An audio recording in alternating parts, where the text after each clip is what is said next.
Salut les amis! Alors aujourd'hui je vais changer complètement de domaine.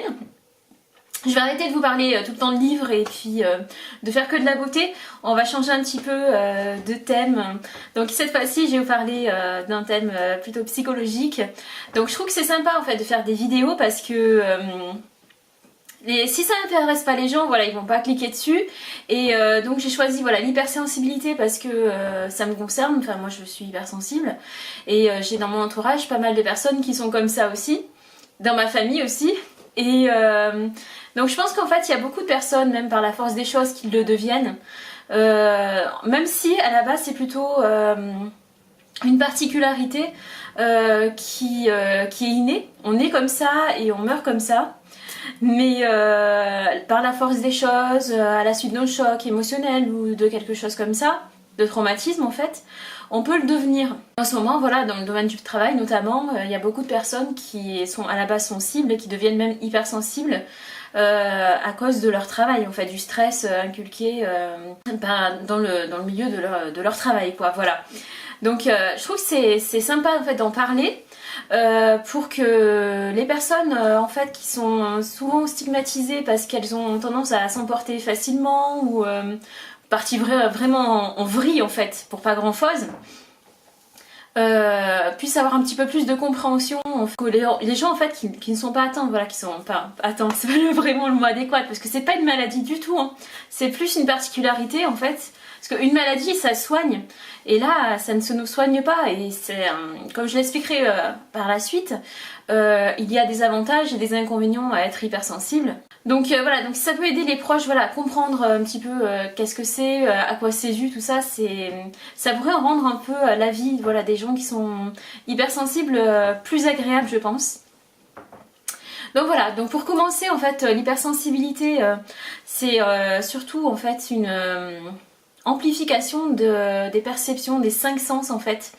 Donc au niveau visuel, on a tendance à avoir les couleurs de manière plus flashy, plus agressive, la lumière, tout ça, on est sensible plus facilement à la lumière. Et aussi au changement de saison, on a plus tendance en faire à faire... Ah, je vais y arriver. On a plus tendance en fait à faire des dépressions saisonnières. La baisse de luminosité a tendance à nous affecter plus que les autres. Ensuite, au niveau de l'ouïe, les bruits ont tendance à plus nous perturber, à nous déconcentrer.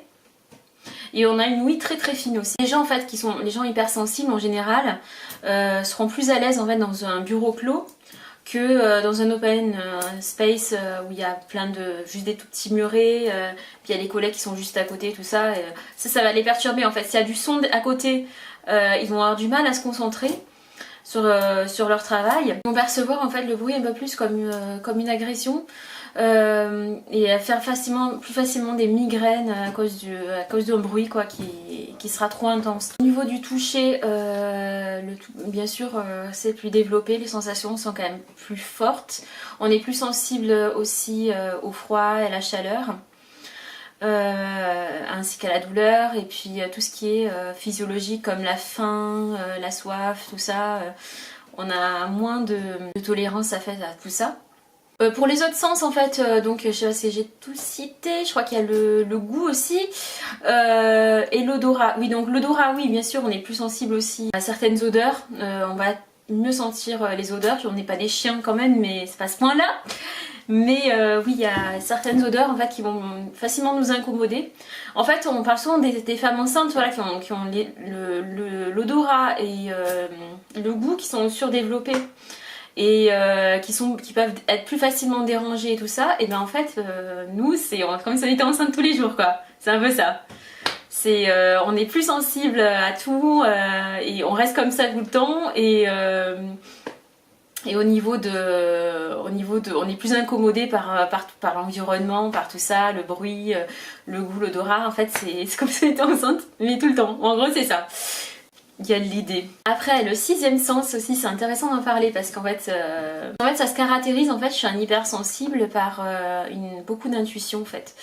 On arrive à voir souvent par la communication non verbale justement, quand on se retrouve face à face avec quelqu'un, on arrive plus facilement à interpréter ce que la personne en face pense par rapport à son attitude, son regard, mais aussi ses mimiques, son intonation, les inflexions de sa voix, tout ça. On arrive à savoir à peu près voilà, ce que la personne elle pense. Et on arrive plus facilement aussi à détecter les mensonges en fait. Donc si la personne nous ment, en général, mieux que personne, on arrive à savoir si on glisse sous roche ou pas, si la personne elle est sincère ou pas. Et donc c'est quasiment impossible de nous mentir, à moins que ce soit un jour où vraiment on est perturbé, qu'on n'est pas focalisé là-dessus. Mais en général, si on est bien concentré sur la personne et tout ça, qu'on la regarde bien et tout, on arrive vraiment à savoir si la personne, ses intentions, si elle est sincère, pas sincère. Après, on lit pas dans les pensées, ça c'est faux. Enfin, à moins d'avoir vraiment un don, mais là ça va se outre. Mais oui, en fait, en général, on arrive à savoir plus ou moins, enfin, l'intention en fait de la personne.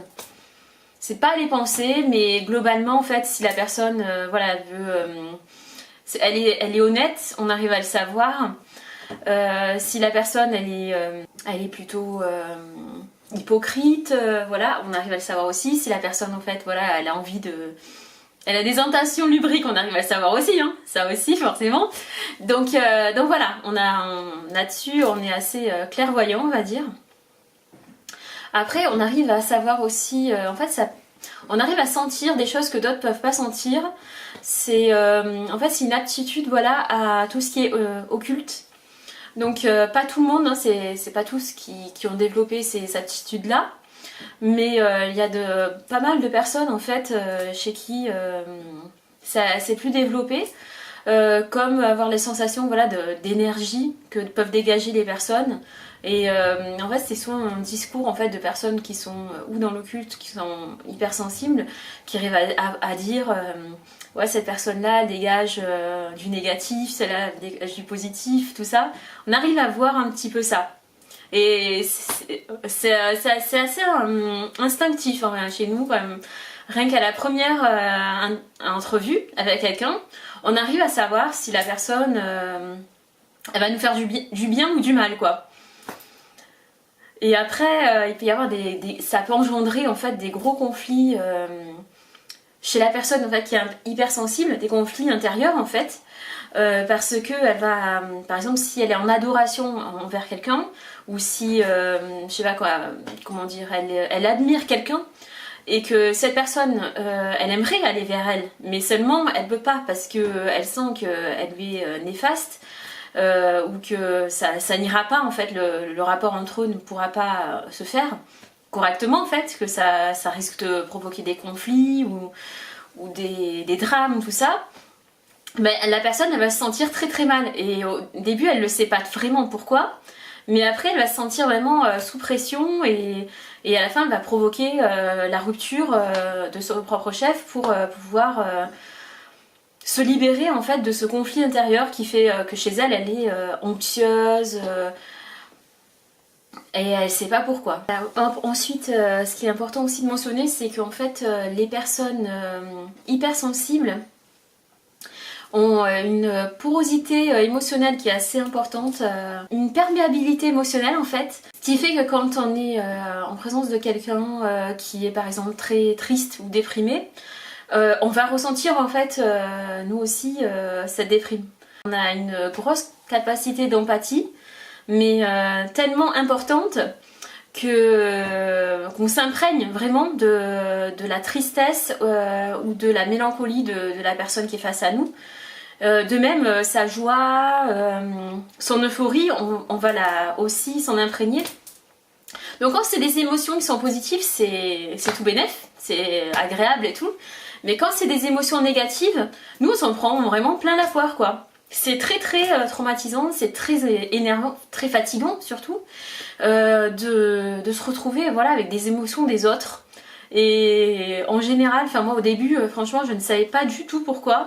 Je me retrouvais déprimée sans raison, déprimée des fois bon, carrément dépressive. Hein. Des fois ça m'arrivait vraiment d'être dépressive et de pas savoir pourquoi et de chercher des raisons, de me dire mais franchement j'ai tout pour être heureuse, je comprends pas du tout pourquoi en ce moment je suis angoissée ou je suis déprimée, tout ça. Et après, avec le recul, j'ai compris en fait ça, en me documentant aussi, que en fait on a tendance vraiment à récupérer des émotions qui traînent autour de nous et en fait voilà, on n'a pas de barrière, de protection comparé à d'autres personnes qui arrivent vraiment à se protéger de tout ça. Nous en fait il suffit qu'on soit en contact vraiment avec quelqu'un de malheureux, enfin de triste, tout ça, pour capter en fait cette tristesse et la prendre en nous quoi. Alors ça marche encore plus si c'est la personne, on la connaît très bien, si on est très lié avec la personne, si en plus on a des sentiments très forts pour cette personne-là. Donc toute sa tristesse, tous ses déboires, tous ses questionnements à lui, et on va l'avoir, on va le récupérer quoi. Donc ce qui fait qu'en fait on va passer des heures et des journées à réfléchir à tout ça, à essayer de trouver une solution à ces problèmes-là, qui en fait sont pas nos problèmes à nous, et on n'arrive pas à faire la différence en fait entre ce qui est notre problème et pas notre problème quoi. Donc en fait la conséquence de tout ça, c'est que ça va créer en fait un trop plein d'émotions, parce que en plus d'avoir nos émotions à nous, on a aussi les émotions des autres, des fois à gérer, et alors que les autres, des fois ils ne demandent absolument rien. Il y a beaucoup de femmes par exemple qui aiment beaucoup en fait raconter leur vie, enfin voilà, discuter de leur quotidien, de leurs soucis, juste parce que le fait de parler leur permet de mieux comprendre en fait leur situation. Mais la personne qui est hypersensible, elle le sait tout ça, qu'en fait la personne ne cherche pas forcément à ce que l'interlocuteur, voilà, elle trouve une solution, mais elle le sait. Mais seulement elle va quand même emmagasiner toutes ses émotions, et elle va se retrouver mais à plus savoir, enfin à être vraiment très très encombrée par toutes les émotions, et encore plus même si elle travaille dans un milieu de la santé, milieu comme ça quoi. Moi avant je travaillais comme aide-soignante dans le milieu paramédical, donc j'ai travaillé dans des maisons de retraite avec des personnes en fin de vie, ou dans le polyhandicap avec des personnes mais vraiment très affectées, à la fois mentalement, sensoriellement et physiquement. Et donc on est vraiment en première loge enfin, de toute la détresse humaine en fait, de la maladie, de tout ça. Et donc n'importe qui serait touché bien sûr, mais alors si en plus de ça on est très sensible, ça devient très très difficile à gérer. En fait, une personne hypersensible devient une personne hyper émotive, et quand elle se met à craquer devant quelqu'un ou même toute seule, enfin voilà, en général c'est parce qu'elle a emmagasiné trop d'émotions, et parce qu'elle a eu l'impression de se donner plus que l'autre personne en fait, que son ami ou que son partenaire, voilà. Parce que émotionnellement parlant, elle s'est empêchée de dormir pour penser à des trucs, tout ça. Elle a essayé de chercher des solutions, elle a tout fait en sorte, en se fatiguant pour que la personne aille mieux. Et au final, l'autre personne, voilà, elle continue à vivre sa vie de son côté. Et donc c'est ça qui crée en fait une sorte de colère en fait, qui engendre une sorte de colère chez l'hypersensible. Qui va ou se révolter, ou s'énerver, ou péter un câble carrément, et puis qu'il y a une crise, voilà. Et donc en fait en général voilà, c'est lié à ça, c'est parce qu'on n'arrive pas trop à mettre des barrières avec tout ça, et on explose assez facilement à cause de ça quoi. Cette hypermotivité est une conséquence de l'hypersensibilité. Il y a aussi une autre hyper qui existe, c'est l'hyperréactivité, qui est aussi une autre conséquence de l'hypersensibilité. C'est genre une fois que la personne hypersensible rencontrée a eu un traumatisme en fait, et que suite par exemple à une catégorie de personnes, voilà, qui une rupture, ou alors je sais pas moi, une rupture que ce soit amicale ou une rupture amoureuse, ou alors elle a été vraiment déçue, elle a été trahie, tout ça. Et ensuite, à chaque fois qu'elle va retrouver quelqu'un qui fait penser, hop, elle va se mettre un peu plus sur ses gardes.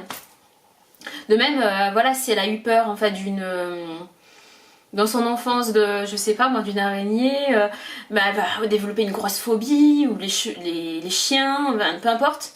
Peur de la foule aussi, ça arrive énormément. Donc ouais, c'est des personnes qui sont souvent phobiques, voilà. Donc voilà, j'ai fait un topo un peu négatif de ce que c'était, enfin toutes les choses un peu chiantes voilà, qu'on rencontre quand on est hypersensible.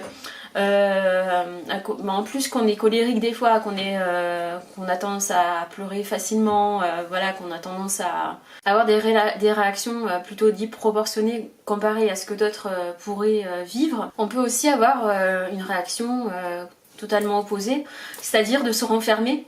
Parce qu'à force de trop donner ou de trop s'investir ou de trop ressentir en fait les choses, tout ça, en absorbant, voilà, comme je disais avant, les émotions des autres, on va essayer de se protéger en fait. Et en se protégeant, vu qu'on n'arrive pas à se protéger naturellement, on essaie de se renfermer sur nous-mêmes, de prendre nos distances, tout ça. Et par un trop plein de fatigue émotionnelle et de ras-le-bol et voilà. Donc c'est forcément nécessaire en fait ces périodes de repli. Ça permet à la personne hypersensible de se sentir mieux, mais aussi parce que la personne hypersensible est quelqu'un qui a besoin de se retrouver seule pour se sentir elle-même.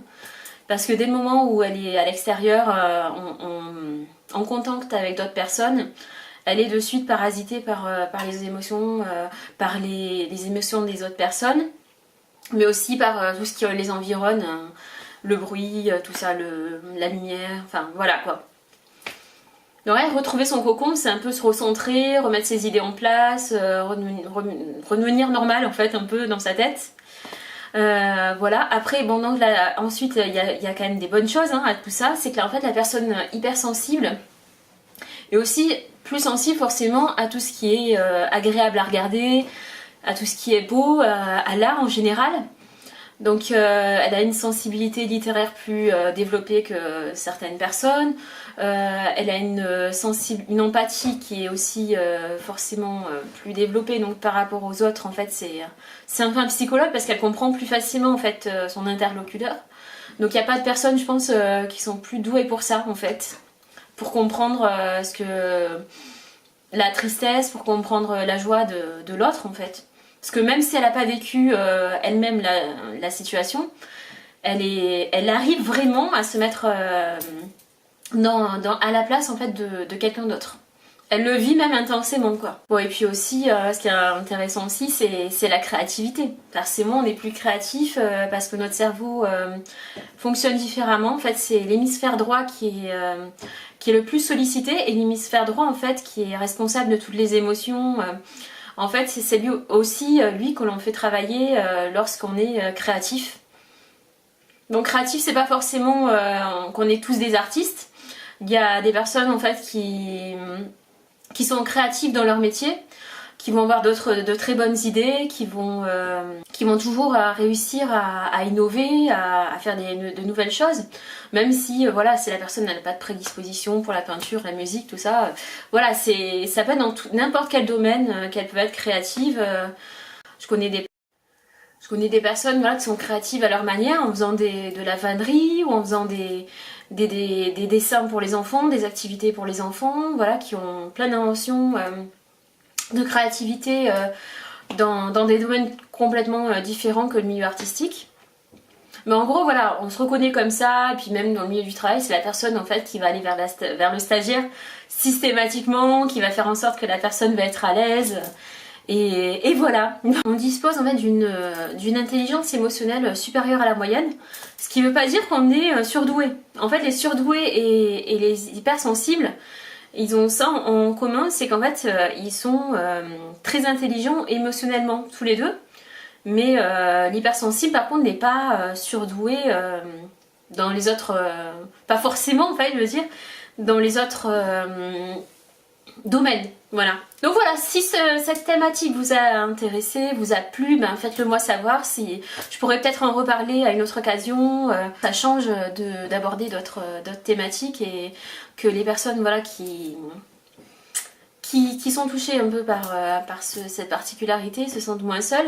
Donc voilà, sur ces mots, je vous laisse en vous souhaitant une bonne journée ou une bonne soirée selon à quelle heure vous regardez la vidéo forcément. Et je vous embrasse. Ciao ciao.